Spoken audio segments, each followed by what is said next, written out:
Today is a DMV first warn day. We're going to be tracking some scattered showers and thunderstorms this afternoon and into the evening hours. Some of these could contain some torrential downpours, and they will likely be slow moving, leading to that flood threat. But let's also recap yesterday's storms. It was quite active through the afternoon and evening, and a lot of activity, a lot of lightning associated with those thunderstorms yesterday. And we did see quite a few locations seeing storm reports associated with gusty winds and some storm damage in the form of down trees, but thankfully this morning it's a little bit quieter on the radar. We're just tracking a few of those light sprinkles, mainly up towards Hagerstown, even just north of there, and right along 270 in Frederick. We did see a few of those lighter rain showers earlier this morning. Elsewhere, most of us are dry to kick off your Friday morning commute. However, the last couple of days we've seen a lot of rainfall, over 2 inches of rainfall in D.C., a little bit more than a quarter of an inch in Manassas, but a little bit more than an inch in Leesburg as well as Winchester, and even an inch and a quarter, or at least that, in Woodstock. And we're likely going to be adding to those totals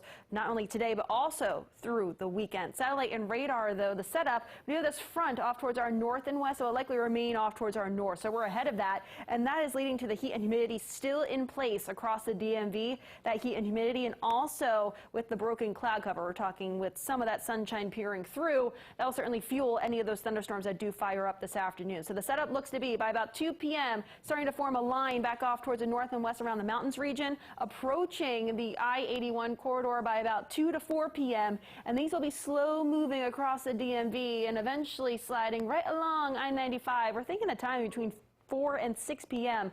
So really not ideal for that Friday evening commute. And also these clusters of deep reds on your screen, those indicate the heaviest of those downpours, and that will likely lead to some lower visibility and also the potential for some flooding as well. So certainly something to keep in mind for later on this evening as those storms do roll through. That severe outlook for the day today is closer towards the D.C. area, so for the eastern half of our area, but farther off towards the north and west, not included in that severe outlook. You'll still be dealing with thunderstorms, but you'll also be mainly dealing with the excessive rainfall that is likely to lead with some of these storms that do slide through. So that excessive rainfall outlook is a 2 out of 4 on that scale, and that is slight across the area. So that's why we do have that flood threat for the day today. Tomorrow, though, a marginal risk for some excessive rainfall. Yes, still some storm chances are in the forecast for the weekend. Here's a view of the next 3 days. Again, hot and humid today. Highs low 90s, so not quite as hot as yesterday.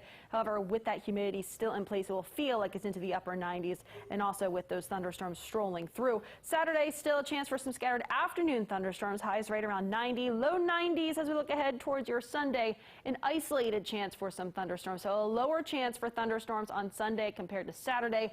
Just make sure that you keep your eyes to the skies for any of those outdoor plans that you may have both Saturday as well as Sunday. Still storm chances in the forecast, that unsettled pattern Monday and Tuesday. But then finally, a cold front swings through on Wednesday. Still a chance for a few showers with that, but notice temperatures do fall back into the 80s both Wednesday and Thursday. Right now,